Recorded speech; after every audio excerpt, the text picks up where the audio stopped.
आज की कहानी है तुम्हारी बुराई तुम्हारे पास। एक बार पूर्व राष्ट्रपति डॉक्टर राजेंद्र प्रसाद नाव से अपने गांव जा रहे थे। नाव में कई लोग सवार थे। राजेंद्र बाबू के नजदीक ही एक अंग्रेज बैठा हुआ था।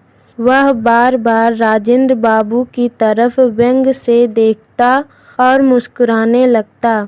कुछ देर बाद अंग्रेज ने उन्हें तंग करने के लिए एक सिगरेट सुलगा ली और उसका धुआं जानबूझकर राजेंद्र बाबू की ओर फेंकता रहा। कुछ देर तक राजेंद्र बाबू चुप रहे, लेकिन वह काफी देर से उस अंग्रेज की ज्यादती बर्दाश्त कर रहे थे। उन्हें लगा कि अब उसे सबक सिखाना जरूरी है। कुछ सोचकर वह अंग्रेज से बोले, महोदय, यह जो सिगरेट आप पी रहे हैं क्या आपकी है? यह सुनकर अंग्रेज व्यंग से मुस्कुराता हुआ बोला, अरे मेरी नहीं तो क्या तुम्हारी है? महंगी और विदेशी सिगरेट है।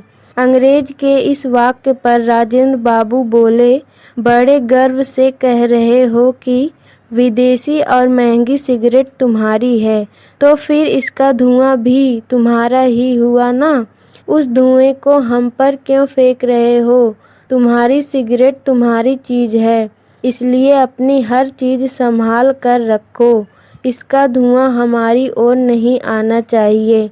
अगर इस बार धुआं हमारी ओर मुड़ा तो सोच लेना कि तुम अपनी जुबान से ही मुकर जाओगे। तुम्हारी चीज तुम्हारे पास ही रहनी चाहिए, चाहे वह सिगरेट हो या धुआं।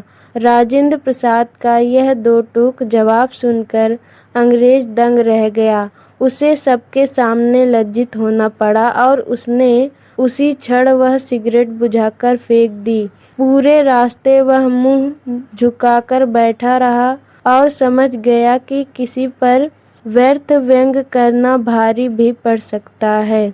इस कहानी का उद्देश्य है कि बुरी लतों, बुराइयों और दूसरों का अपमान करने से बचे। इससे खुद का ही बुरा होता है। धन्यवाद।